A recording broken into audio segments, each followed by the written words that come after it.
अस्सलाम वालेकुम, कैसे हैं आप? आज मैं आपके साथ सरसों के साग की रेसिपी को शेयर कर रही हूँ, जो कि बहुत ही कम वक्त में बनकर तैयार होगा और ये बहुत ही लजीज और जायकेदार बनेगा।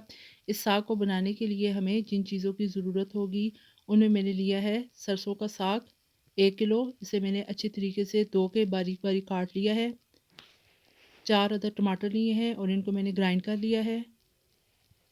3 से 4 अदद लहसुन की जवे बारीक कटे हुए, 5 अदद सब्ज़ मिर्चें, दड़ा मिर्च 1 टीस्पून, सुरख मिर्च पाउडर हाफ़ टी स्पून, हल्दी पाउडर हाफ़ टी स्पून, नमक 1 टीस्पून। चलिए जी, आज की रेसिपी को बनाना शुरू करते हैं। बिस्मिल्लाहिर्रहमानिर्रहीम। प्रेशर कुकर के अंदर मैंने हाफ़ कप कुकिंग ऑयल शामिल किया है। जैसे ही ऑयल गर्म हो जाए तो इसके अंदर लहसुन को डाल दें।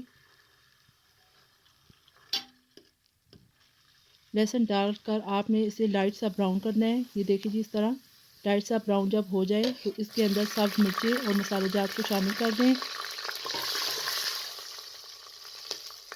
साथ में ग्राइंड किए हुए जो टमाटर थे वो भी शामिल कर दें।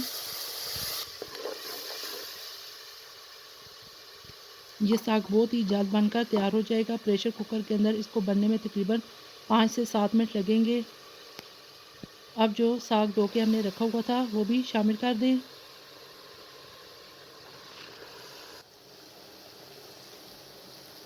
और साथ में 1 कप पानी डाल दें। ये देखें जी, 2 से 3 मिनट मैंने इसे कवर किया है ताकि साग अच्छे तरीके से बैठ जाए। अब आप इसे अच्छी तरीके से मिक्स करके ढक्कन लगाकर प्रेशर 5 मिनट के लिए लगा दें। ये देखिए जी, प्रेशर कुकर का मैंने ढक्कन बंद करके सिर्फ 5 मिनट इसको बंद किया, प्रेशर लगाया और ये साग अच्छे तरीके से गल चुका है। अब इसे अच्छी तरीके से भून लें। ये बहुत ही लजीज और जायकेदार साग बनकर तैयार हुआ है। अब फ्लेम को ऑफ कर दें।